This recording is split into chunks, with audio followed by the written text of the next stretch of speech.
साथियों नमस्कार। आप जानते हैं कि सहारा इंडिया से रिलेटेड जितने भी केस हैं सीआरसीएस पोर्टल से संबंधित हों या वो सहारा से संबंधित, सरकार ने एक आईए दिया था जिस पर कोर्ट ने अपना ऑर्डर दिया और पूरे देश से सीआरसीएस पोर्टल और सहारा से रिलेटेड जो सीआरसीएस से संबंध ज्यादा रखते हैं वो सारे केस पे स्टे मिला माननीय सुप्रीम कोर्ट के आदेश पर। तो अब कोई रास्ता ऐसा बचता नहीं है कि आप सीआरसीएस से जुड़े मुद्दे हों या फिर सहारा से भी जुड़े मुद्दे हों, आप एक आम नागरिक की तरह अपने लोकल लेवल के कंज्यूमर कोर्ट में जा सके या फिर डिस्ट्रिक्ट लेवल के कोर्ट में जा सकें या फिर हाई कोर्ट जा सकें। आप ऐसी जगहों पर अब अपने भुगतान के लिए कोई भी याचिका दे नहीं सकते हैं और ना ही सीआरसीएस पोर्टल की आप शिकायत कर सकते हैं। आपको जाना होगा सीधे सुप्रीम कोर्ट, और सुप्रीम कोर्ट का जो रास्ता है वो कहीं से भी आसान नहीं है। कोई आम व्यक्ति उतना बजट की व्यवस्था हो या जो भी उसमें टेक्निकल व्यू होते हैं, वकील की फी होती है, ये सब एक आम लोग के लिए कर पाना असंभव है। इसके लिए आप किसी संस्था, संगठन, एनजीओ हो उसके साथ जुड़ करके आप उसमें कुछ सहयोग करके उनके सहयोग से आप अपने आइए सुप्रीम कोर्ट के पिनाक पानी मोहंती जी के केस के माध्यम के ही द्वारा लगा सकते हैं, चाहे वो सहारा से संबंधित भुगतान का मामला हो या सीआरसीएस के प्रति कोई शिकायत है। मैं इतनी बातें इसलिए बता रहा हूं कि कल 5 जनवरी को पटना के अंदर नागेंद्र कुशवाहा जी का जनसेवा संस्थान है, संयुक्त जन आंदोलन मोर्चा का भी एक संस्था है, ऐसे कई संस्थान के लोग वहां इकट्ठा हुए, एक मीटिंग किए और मुझे ऐसा लगा कि उनके माध्यम से एक आम निवेशक अपनी बात माननीय कोर्ट तक पहुंचा सकता है, चाहे वो सीआरसीएस से संबंधित हो या सहारा इंडिया के भुगतान से संबंधित हो।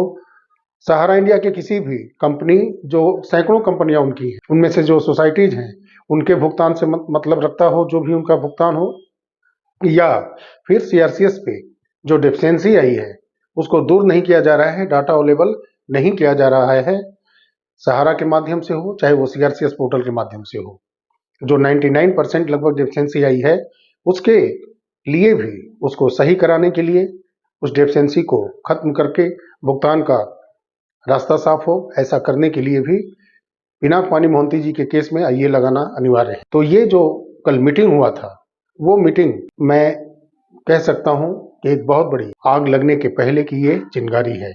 अगर सरकार या सहारा इंडिया के लोग सचेत नहीं होते हैं तो ये चिंगारी कल लगती हुई दिख रही है। अगर वो सही नहीं होते हैं, डेफिशिएंसी को दूर नहीं कराते हैं, भुगतान का रास्ता साफ नहीं करते हैं और माननीय सुप्रीम कोर्ट भी इसमें संज्ञान ले और इस चिंगारी को एक बहुत बड़े आग के रूप में तब्दील होने से पहले ही एक, जो मैं कहता आ रहा हूं, स्पष्ट निष्पक्ष डिसीजन ले और सहारा निवेशकों के भुगतान का रास्ता साफ करे। जैसा आप जानते हैं कि 7 जनवरी 2025 को सुनवाई होनी है पिनाक पानी मोहंती जी के केस में, और नीचे जितनी संस्थाओं का आईए लगा है उस पर भी, और वो केस अभी टेंटेटिव है, वो अभी लिस्टेड नहीं हुआ है, लेकिन 8 तारीख को जो सहारा सेवी का केस है कंटेम्प्ट ऑफ कोर्ट का, वो लिस्टिंग हो चुका है और उस पर सुनवाई होगी। ये सुनवाइयां अगर होती हैं तो उसमें एक कोई ऐसा डिसीजन आना चाहिए, ऑर्डर कोर्ट की तरफ से आना चाहिए कि भुगतान का रास्ता स्पष्ट। भुगतान का रास्ता पहले भी स्पष्ट कोर्ट के माध्यम से हुआ था,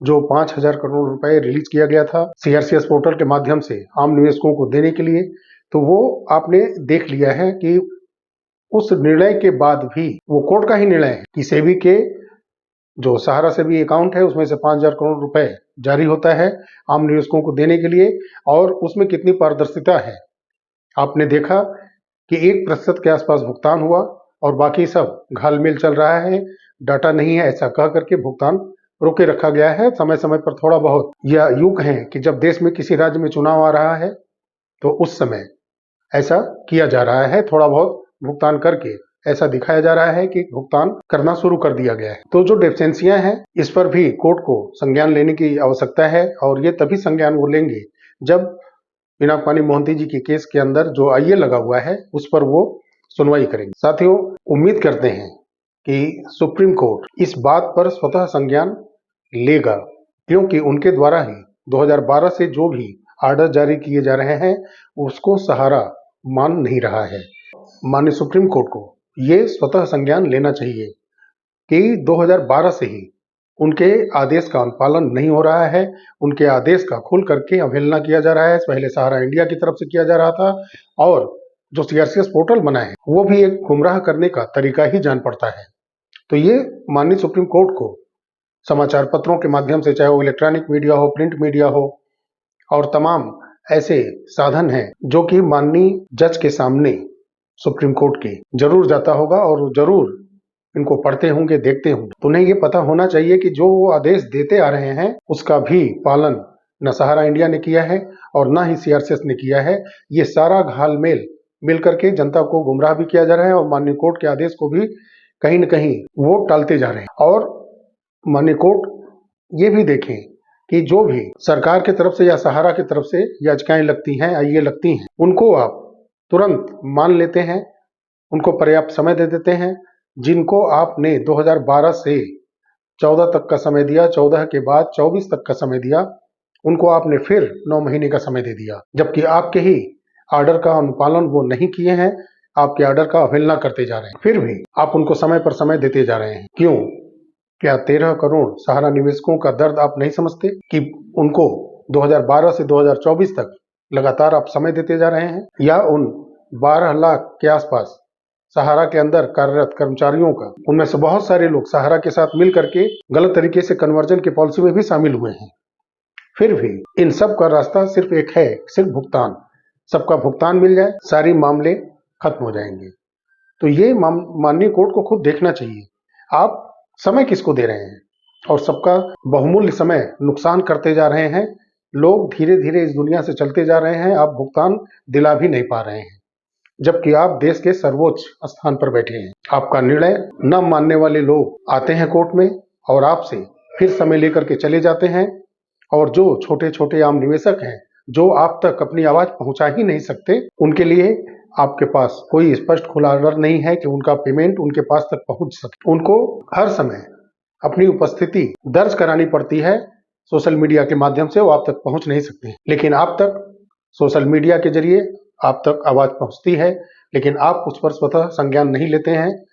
बड़े बड़े फी लेकर के जब वकील आपके पास आईए लगाते हैं सरकार की तरफ से, सहारा की तरफ से, उस पर आप सुनवाई कर लेते हैं। आपका नजरिया देश के गरीब निवेशकों के प्रति ईमानदार होना चाहिए, ऐसा उम्मीद करते हैं 7 और 8 जनवरी 2025 की सुनवाई में। और सबसे बड़ी चीज, मैं आम लोगों से ये बात करता हूं कि हमारे जैसे न जाने कितने हजार लोग यूट्यूब और सोशल मीडिया के ऊपर सहारा के बारे में, जो सहारा का प्रोपगंडा है उसके बारे में, उनके प्रोपगंडा को उजागर करते आ रहे हैं, उनके धोखाधड़ी को, उनके कन्वर्जन के खेल को उजागर करते आ रहे हैं। फिर भी ये सुनने में आ रहा है कि 1 करोड़ के आसपास का बिजनेस दिखाया गया, लेटर जारी किया गया, सम्मानित किया गया एक प्रकार से। मध्य प्रदेश के अंदर, राजस्थान के अंदर 2.5 करोड़ के आसपास का बिजनेस का लेटर जारी किया गया, शाबाशियां मिल रही हैं। ये शाबाशियां सहारा एक दूसरे को कैसे जारी कर रही है, हेड ऑफिस से लेटर कैसे जारी हो रहे हैं ऑफिसों को, ये पैसा कहां से जा रहा है? आम निवेशक ही दे रहे हैं। ये कैसे लोग हैं, कैसे निवेशक हैं?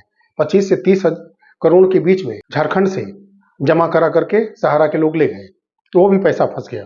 बिहार के अंदर भी जमा कराया जा रहा है अभी भी पैसा। तो ये कौन लोग हैं जो कि ये जानने के बाद भी कि सहारा लगभग 15 साल से भुगतान सही से नहीं कर पा रहा है, कन्वर्जन करके फंसाया है अपने जमाकर्ताओं को भी और अपने कार्यकर्ताओं को। फिर भी ये कौन लोग हैं जो कि बिजनेस कर रहे हैं और वो कौन लोग हैं जो कि पैसा अभी जमा कर रहे हैं? कॉमेडी के लिए तमाम रील बनाने वाले बनाते हैं सोशल मीडिया पर, लेकिन आम लोगों को जागरूक करने के लिए जो ये वीडियो सारे यूट्यूबर लोग बनाते हैं, उनके छोटे छोटे रील बना करके गांव के पिछड़े, अति पिछड़े आदिवासी बंधुओं तक ये रील बनाकर, जहां की ये मोबाइल जैसी सुविधाएं कम से कम हैं, वहां तक ये सूचनाएं आप लोग क्यों नहीं देते हैं? क्यों ऐसे लोगों से सहारा के तेज तर्रार जो एजेंट हैं, लोग हैं उनके, वो वहां से पैसे उठा करके निवेश करवा रहे हैं अभी भी सहारा के अंदर करोड़ों करोड़ों रुपए। आपके पास हंसी मजाक कॉमेडी के रील बनाने के लिए समय है, लेकिन जनता को जागरूक करने के लिए आपके पास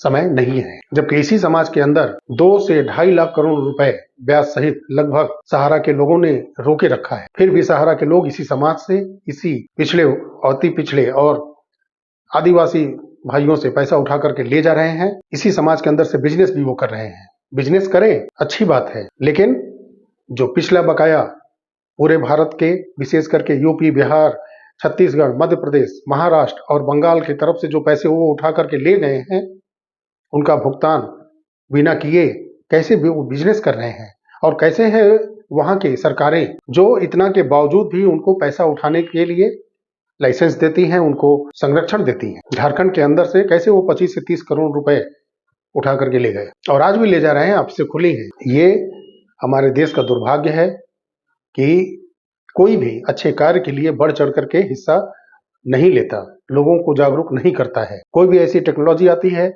जिससे कि पेपर वर्क घर के अंदर सभी सही कराए जा सके, चाहे वो आधार हो, पैन कार्ड हो, ड्राइविंग लाइसेंस हो, वोटर कार्ड हो, राशन कार्ड हो, चाहे वो बैंक के पासबुक हो, ऐसी चीजों के लिए आम जागरूकता ही जरूरी है। जो लोग समझते हैं कि ऐसे पेपर को सही कराना ये सरकार उलझन में डाल रही है, नहीं। जो रील बनाते हैं वो ऐसी चीजों पर फोकस कर सकते हैं आम समाज को जागरूक करने के लिए, ताकि वो अपने जितने भी आइडेंटिटी हो, चाहे एड्रेस हो, ऐसे डॉक्यूमेंट जो हैं वो सभी पर नेम हो, मोबाइल नंबर हो, एड्रेस हो, बिल्कुल सब मैच करता हुआ हो। स्कूल कॉलेज के जो सर्टिफिकेट हैं उससे मैच करता हो, ताकि आने वाले समय में कभी भी उस परिवार में ऐसे पेपर वर्क में कभी भी कठिनाइयां न हो। ऐसी चीजों के लिए आप लोग रील नहीं बना सकते। बनाइए, हंसी मजाक का बनाइए, बिल्कुल करिए आप, लेकिन कोई एक ऐसा काम करिए जिससे समाज में लोग जागरूक हों, सुरक्षित हों, लुटेरों से सुरक्षित हों। ये इतने बड़े बड़े लुटेरे जो सत्ता का संरक्षण प्राप्त करके लूटते हैं, चाहे वो केंद्र सरकार के संरक्षण में हो, आरबीआई के संरक्षण में हो, चाहे वो स्टेट लेवल के गवर्नमेंट के संरक्षण में हो, ये लूटते हैं इन्हीं लोगों के संरक्षण में। और इसका एक ही उपाय है कि जो पिछड़े, अति पिछड़े, आदिवासी बहुल के लोग हैं, जिनके यहाँ तक शिक्षा अभी भी उस तरीके से नहीं पहुंच पाई है कि वो जागरूक हो सके और ऐसे लोगों के चंगुल में न फंसे, ऐसे लोगों का जागरूक करने का माध्यम ये मोबाइल है। और कोई ऐसा मोहल्ला नहीं है जहां पर कि 2-4 लोग ऐसे नहीं पढ़े लिखे हैं जो कि इस कार्य को नहीं कर सकते। करना शुरू करिए, ऐसे चिट फंड कंपनियों से और ऐसे गंदे राजनीतिज्ञों से, प्रशासनिक सिस्टम से बचाइए सबको। साथियों, वीडियो अच्छा लगा हो तो लाइक करिएगा, शेयर अवश्य करिए, ताकि लोगों को जागरूक किया जा सके। जागरूकता ही ऐसे लोगों से बचने का सीधा माध्यम है। वीडियो अच्छा लगा हो तो चैनल को सब्सक्राइब अवश्य करिएगा। मिलते हैं अगले वीडियो में, तब तक के लिए नमस्कार। जय हिंद, जय भारत, वंदे मातरम।